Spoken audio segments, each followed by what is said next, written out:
औषधि निरीक्षक पर लगे गंभीर आरोप, शासन ने जांच बैठाई। सहायक आयुक्त औषध प्रशासन कर रही है जांच, दवा व्यापारियों के बयान हुए दर्ज। सहारनपुर में एक औषधि निरीक्षक पर लगे गंभीर आरोपों को लेकर शासन ने सख्ती दिखाते हुए जांच के आदेश दे दिए हैं। यह जांच सहायक आयुक्त औषध प्रशासन को सौंपी गई है, जो कि मामले की तह तक जाकर सच्चाई का पता लगा रही है।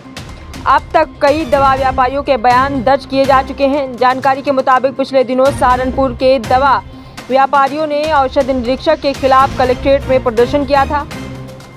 व्यापारियों का आरोप था कि ड्रग लाइसेंस बनवाने और उसके नवीनीकरण में अनावश्यक देरी की जा रही है। साथ ही मेडिकल स्टोर पर निरीक्षण के दौरान औषधि निरीक्षक द्वारा डराया धमकाया जाता है।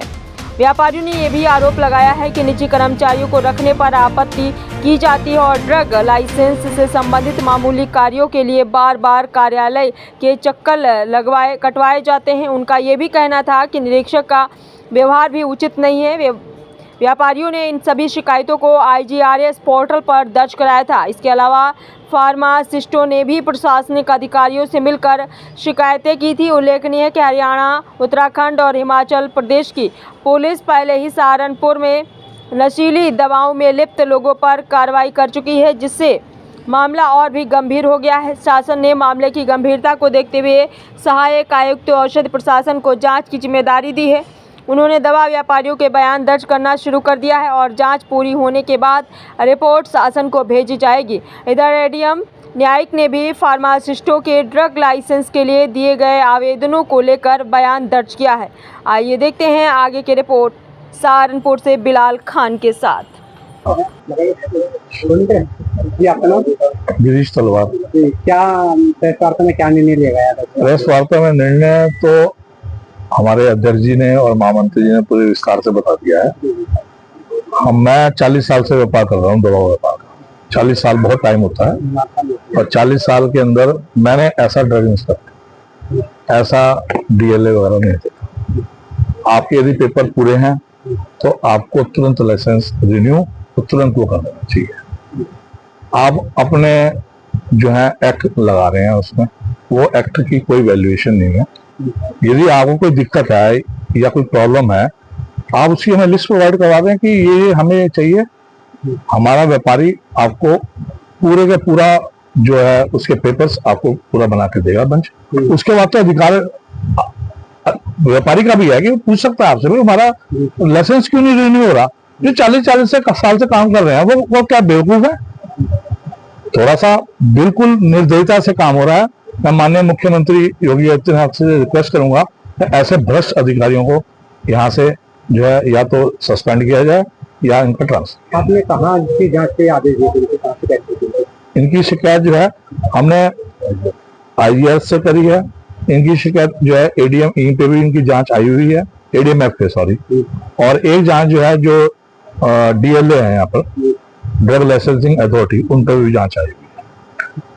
तो हमारी आप लोगों के माध्यम से यही हम गुजारिश कर सकते हैं कि सही काम होना चाहिए। ये नहीं कि हम ये नहीं कह रहे कि आप रूल्स रेगुलेशन के खिलाफ जाइए। और जहां तक ये जो मुकदमे कायम वाली बात ये कर रहे हैं, मुकदमे तो आज तक कायम ही नहीं हुए।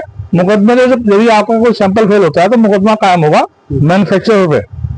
मैन्युफैक्चर जवाब देगा उसका। हम हलवाई नहीं है कि हम माल बनाएंगे और हमें तो जो माल आया, अभी डिब्बा आया अज्जू का, तो हमने बेच दिया आगे।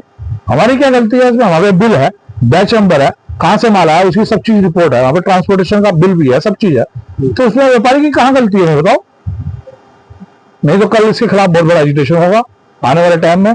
और फिर जो है इनको फिर समझ तभी आएगी कि भाई हमें काम बहुत ईमानदारी से करना चाहिए। ईमानदारी से कोई काम नहीं हो रहा है इस जिले के अंदर। ईमानदारी की बात तो ये, सबको बेवकूफ बनाया जा रहा है। किसी ये कभी निकाल दो, किसी ये निकाल दो, अब पैसे बुआई कर लो, ले लो 1-1 2-2 लाख रुपए ले लो, कोई दिक्कत नहीं। धन्यवाद। आपका नाम? मेरा नाम सुनील ठाकुर, मैं डिस्ट्रिक्ट सहारनपुर कैंप डिस्ट्रीब्यूटर जिला महामंत्री। प्रेस वार्ता किया आपने और क्या मामला है? लेकिन मैं आपके चैनल के माध्यम से बताना चाहता हूँ, जो व्यापारी है और खासकर दवा व्यापारी बिल पे क्रय विक्रय कर रहा है, सरकार को GST दे रहा है, अपने प्रतिष्ठान पे कर्मचारी को नौकरी दे रहा है, जिससे उसके परिवार के साथ साथ उसके कर्मचारी का भी पालन पोषण हो रहा है। और सरकार के निर्देश है कि व्यापारी से और अधिकारी अपना कोऑर्डिनेशन बना के चले। लेकिन जो नया ड्रग इंस्पेक्टर आया है, लगभग साल भर होने वाला है, उन्होंने उत्पीड़न की इंतहा की हुई है, जिसमें पहले भी पूर्व में जांच की कराई गई थी, लेकिन उसमें राजीव गुंबर जो यहाँ पे नगर विधायक है मौजूदा, तो उनसे हमने बैठ के वार्ता की, तो वो कहीं ना कहीं सहमति बनी। लेकिन 10-15 दिन बाद हमारे ड्रग इंस्पेक्टर जो है उनका रवैया ऐसे कैसे ही रहा, उन्होंने शोषण करना शुरू कर दिया। और पहले जो हमारा पोर्टल था, ड्रग पोर्टल निवेश मित्रा था, निवेश मित्रा पे रिन्यूअल के लिए जो प्रक्रिया थी वो ऑटो जनरेट थी, उस टाइम पे इतनी परेशानियां नहीं थी। अब जो ONDLS जो ऑल इंडिया का नया पोर्टल बना है, उसमें जब नया नवीनीकरण के लिए आवेदन करता है एक लाइसेंस धारक, तो उसमें अधिकारी जो ड्रग इंस्पेक्टर है उसके अप्रूव होने का बाद ही फीस जमा होती है। और इस अधिकारी ने लोग के चक्कर काट रहे हैं, इसके विभाग के चक्कर काट रहे हैं, इसे फोन करते हैं, फोन नहीं उठाते और बदतमीजी से बात करते हैं कि मैं आपके लिए बैठा हूँ यहाँ पे। तो इससे परेशान हो गए, क्योंकि अगर दवा व्यापारी का लाइसेंस रिन्यूअल नहीं होगा और वो आगे कंपनी को नहीं भेजेगा तो उसका माल नहीं आएगा।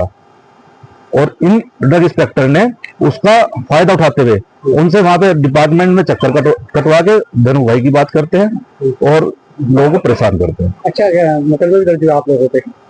हाँ, कितने लोगों पे? लगभग जो 20 से 25 लोगों के पे मुकदमे हुए हैं, और हमने इसकी लिस्ट भी मांगी थी, हमें मुहैया नहीं कराई। उसके लिए हमने IGRS भी डाली है।